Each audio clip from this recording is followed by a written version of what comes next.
Assalamualaikum warahmatullahi wabarakatuh.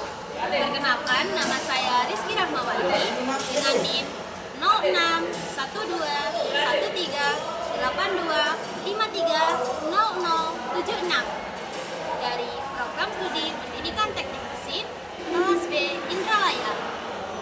Video ini dibuat untuk pemenuhan tugas mata kuliah Teknologi Mekanik. Di sini saya mendapatkan tugas untuk menjelaskan mesin konvensional, dan di sini saya akan menjelaskan mesin bor. Yang pertama, saya akan menjelaskan pengertian dari mesin bor. Yang pertama, mesin bor adalah mesin perkakas yang digunakan untuk membuat lubang pada benda kerja dengan menggunakan mata bor sebagai alat potong.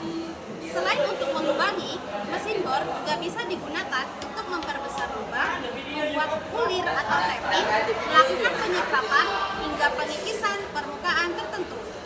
Mesin ini banyak digunakan di bengkel teknik, industri, maupun perbengkelan kecil karena fungsinya yang serbaguna. Selanjutnya, saya akan menjelaskan fungsi dari mesin bor. Fungsi dari mesin bor yang pertama yaitu membuat lubang baru pada logam, kayu, ataupun plastik. Dan yang kedua, memperbesar diameter lubang yang sudah ada. Yang ketiga, membuat ulir dalam atau tapping. Yang keempat, menghaluskan lubang dengan rimer atau ringing. Yang kelima, mengetep, mengcounter bor, dan cover pada permukaan lubang. Dan yang terakhir, bisa digunakan untuk proses sederhana seperti mengikir atau mengikis ringan dengan aksesoris tambahan. Selanjutnya, saya akan menjelaskan bagian-bagian utama beserta fungsinya dari mesin bor. Baiklah, di sini saya akan menjelaskan bagian-bagian utama dan beserta fungsinya dari mesin bor. Yang pertama, ada base atau dudukan. Dudukan ini menjadi penopang dari semua bagian mesin bor.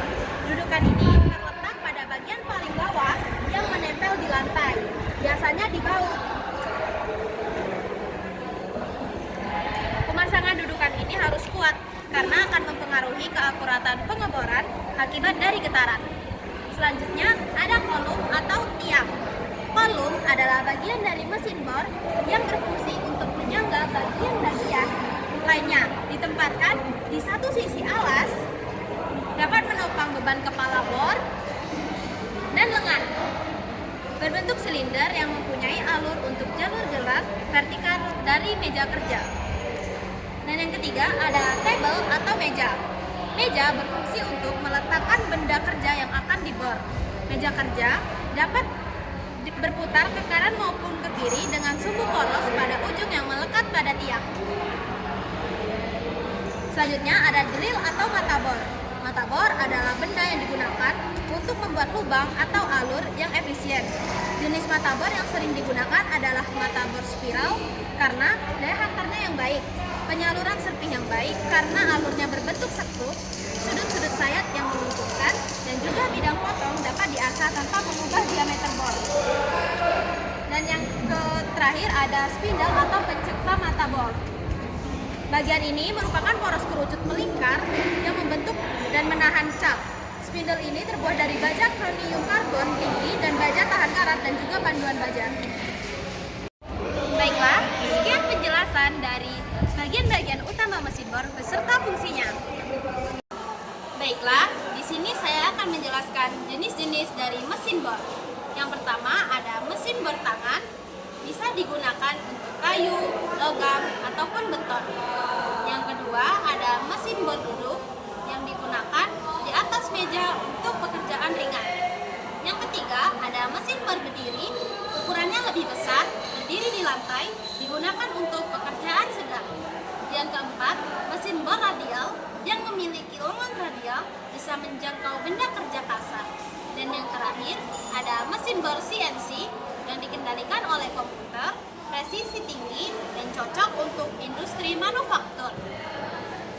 Selanjutnya, saya akan menjelaskan mata bor dan fungsi-fungsinya.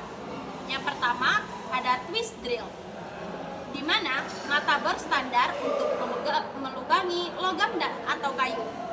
Yang kedua, ada center drill untuk membuat titik pusat agar bor tidak meleset. Yang ketiga, ada lubang agar baut bisa rata dengan permukaan. Yang keempat, ada countersink, di mana membuat lubang miring untuk sekrup kepala tirus.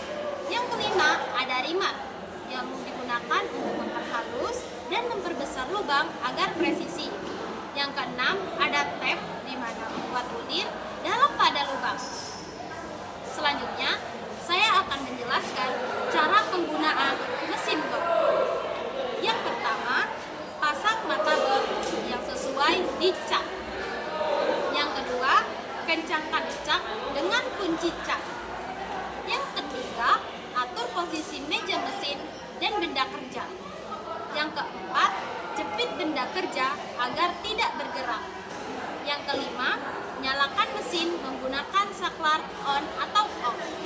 Yang keenam, turunkan tuas speed secara perlahan agar mata bor masuk ke dalam benda kerja. Yang ketujuh, setelah selesai, naikkan kembali tuas dan matikan mesin. Selanjutnya, saya akan menjelaskan keselamatan kerja saat menggunakan mesin bor. Yang pertama, gunakan kacamata pelindung agar terhindar dari serpihan. Yang kedua, apabila wanita, ikat rambut panjang dan jangan gunakan pakaian yang longgar. Yang ketiga, pastikan benda kerja dijepit dengan kuat. Yang keempat, jangan menyentuh mata bor saat berputar. Dan yang terakhir, matikan mesin sebelum mengganti mata bor. Selanjutnya, saya akan menjelaskan perawatan dari mesin bor. Yang pertama, bersihkan mesin bor dari serpihan logam setelah digunakan. Yang kedua, periksa kondisi mata bor, asah atau ganti jika sudah tumpul. Yang ketiga, lumasi bagian poros dan spindle secara berkala. Dan yang keempat, simpan di tempat kering agar mata bor tidak berkarat. Dan yang terakhir, cek kondisi kabel dan motor listrik secara rutin. Selanjutnya, saya akan menjelaskan kelebihan dan kekurangan dari mesin bor. Dan yang pertama, saya akan menjelaskan kelebihan mesin bor. Kelebihan mesin bor yang pertama, dapat membuat lubang dengan cepat dan presisi. Yang kedua, bisa digunakan untuk berbagai material seperti logam, kayu, plastik, dan beton. Yang kedua, tersedia berbagai jenis kebutuhan. Dan yang terakhir, dengan aksesoris tambahan, fungsinya bisa lebih banyak. Dan yang kedua, saya akan menjelaskan kekurangan dari mesin bor. Yang pertama, membutuhkan mata bor khusus untuk material tertentu. Yang kedua, mata bor cepat tumpul jika tidak dirawat. Dan yang terakhir, resikonya tinggi jika tidak hati-hati. Mata bor bisa patah ataupun pecah. Nah, di sini saya akan menjelaskan kesimpulan dari materi yang sudah saya paparkan tentang mesin bor. Kesimpulannya, mesin bor adalah mesin perkakas yang berfungsi untuk membuat lubang pada berbagai jenis material menggunakan mata bor. Mesin ini memiliki berbagai jenis mulai dari bor tangan, berduduk, berdiri, hingga bor radial dan CNC. Fungsinya tidak hanya melubangi, tetapi juga memperbesar, menghaluskan, hingga membuat ulir pada lubang. Agar mesin bor tetap awet dan aman digunakan, perlu dilakukan perawatan rutin serta memperhatikan prosedur keselamatan kerja. Baiklah, itulah tadi pemaparan materi mesin konvensional yaitu mesin bor yang sudah saya bacakan. Sekian video tentang mesin bor dari saya tutup. Assalamualaikum warahmatullahi wabarakatuh.